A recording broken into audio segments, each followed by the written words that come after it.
at this particular moment, there's a bit of an existential threat because there's a huge, huge is overstating it, but there's a significant cohort of our members who look at what Reform had in terms of 3.8 million votes and think that we have to form some sort of amalgamation with them or reabsorb them back into the party.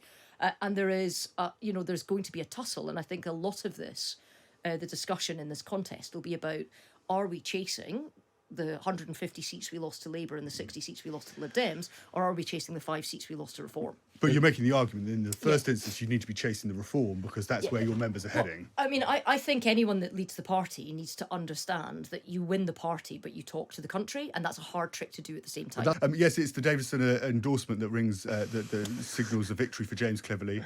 Sorry, I feel I'm being mocked here, James. I feel mocked. Why? So who's he popular with? So he's popular with the Conservative Party members. This is the largest poll of Conservative Party members, and this is a poll for the Times, and he comes out with 26%. Second is Priti Patel. Kemi Badenoch is down in third on 14. That's a surprise. That's the surprise, isn't it? Because she was believed to be much more popular amongst Conservative members. Robert Jenrick, seen as a favourite, down on 10 points. Just ahead of him is Tom Tugendhat on 11. And then way back in last place, poor old Mel Stride on 4. I think it's also interesting if you look at who wins the head-to-head, because James Cleverly, amongst party members, wins against every other candidates apart from Priti Patel. So if you take those Conservative Party members who obviously wouldn't get to pick, say, Kemi Badenoch or Tom Tugendhat or Robert Jenrick, they would break generally for Priti Patel and he would lose in that contest. Otherwise, he wins. No, it says in the copy, he said he would beat her 45 to 39, but it's the closest. It's the closest, sorry. And then... I'll defend my man here. Sorry, you're doing it. With facts and logic. Favorability wise, if we're looking at favorability amongst the public, Priti Patel has the lowest on -52. Oof. Tom Tugendhat is the most popular on -12, which is a fairly low bar. The only person who he's the only candidate who beats the Prime Minister, who's now on -14. In the way that these things work, it's very difficult in our kind of multi-party system for somebody to get a positive rating. So if you think of how it works, is do more than half of people say that they like you? Yeah. When even, we've just had a Labour landslide and they still only got just over a third of the votes. Yeah. So it's who likes you minus the people that don't like you. Yes. So I mean, there are some politicians, for example, that may have had positive favourability ratings in the past. We wouldn't want to drop any names about that. Let's not stop naming them. But Keir Starmer did actually manage to get it back to parity in the first 2 weeks after the general election. Then, of course, it slid back with the Ruts. Can we believe the polling of members? Because one of the things I learned with the Liz Truss win was just how hard it is to identify who the members are. The Tory party don't even entirely know who their members are at any one time. So is it hard to poll this, do you think? It is. It can be very hard to poll, but it's not an exact science. So generally speaking, the smaller that a selectorate gets, the harder it becomes, because it's much more difficult to extrapolate. All of these things are extrapolations, right? So if you're looking at the general public and you place your polling, your surveys in particular areas, then you can get a fairly accurate picture from a relatively low number of people or surveys.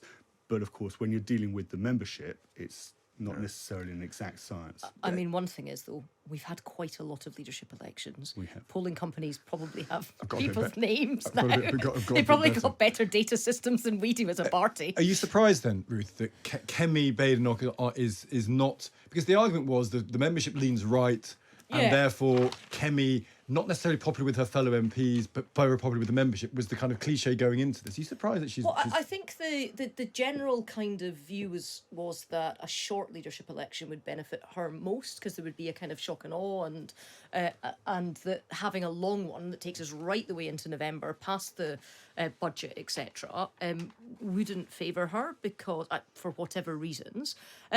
To be honest, I think this is all a phony war at the moment. We've seen almost 0 MPs declare, so we've not got momentum behind any particular candidate, because our system, unlike the Labour Party system, is the MPs are the gatekeeper for who the members get to vote for.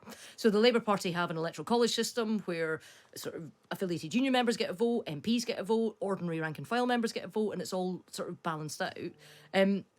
We have our MPs choose who the final two that go to the members are, and the members only get to choose between two. And that's why this head-to-head thing's quite interesting, and that's kind of matters.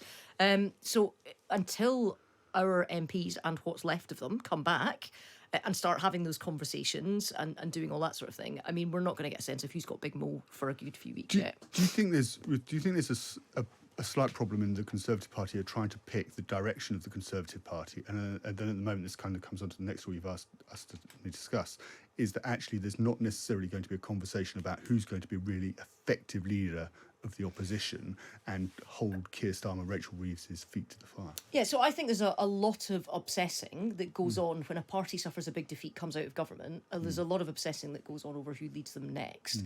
And it is almost always, and we saw this with Labour when they picked Ed Miliband over David. We saw it with us the last time, William Hague, but then we went further right with IDS, then we went further right again with Michael Howard. There's a sense of who are we, what do we stand for, that sort of thing. And it's very internal. And what we need to do as a party, I would argue, is that we need to have somebody that has broad recognition, that carries themselves well, that can speak to people who have stopped voting for us and ask them to vote for us again and give them a reason. But at this particular moment, there's a bit of an existential threat, because there's a huge is overstating it, but there's a significant cohort of our members who look at what Reform had in terms of 3.8 million votes and think that we have to form some sort of amalgamation with them or reabsorb them back into the party. And there is, there's going to be a tussle. And I think a lot of this, the discussion in this contest will be about, are we chasing the 150 seats we lost to Labour and the 60 seats we lost to the Lib Dems, or are we chasing the 5 seats we lost to Reform? But you're making the argument that in the first instance you need to be chasing the Reform because that's where your members are heading. I mean, I think anyone that leads the party needs to understand that you win the party, but you talk to the country, and that's a hard trick to do at the same time. But that's what Starmer did. Yeah. Because what Starmer did is Starmer said, I'm going to win the party and by make all sorts of promises to them. And then when I want to win the country, I'll change exactly how I pitch it. Yeah, I mean, I think... Well, he also didn't fulfil some of those promises. Well, he's doing exactly by rejecting those promises. Exactly. I mean, I think he's in a harder bind because he was closer to power. I think, the idea that this is going to be a one-term opposition for us is probably for the birds. Yeah. There's a lot of heavy lifting to redo. And that's why, despite the fact that I'm supporting one person, I'm not slagging off anybody else, because actually it's quite a daunting task. Anyone that throws their hat in the ring has got a bit of courage, and they've got to be prepared to work bloody hard for not very much return, because they are unlikely to be the next Prime Minister of this country. They're going to have to do the hard yards to get the party in shape for somebody else to lead into, hopefully, government. That's such and the idea that the next Prime Minister, the next Conservative Prime Minister might not even be in Parliament yet is an interesting question in itself.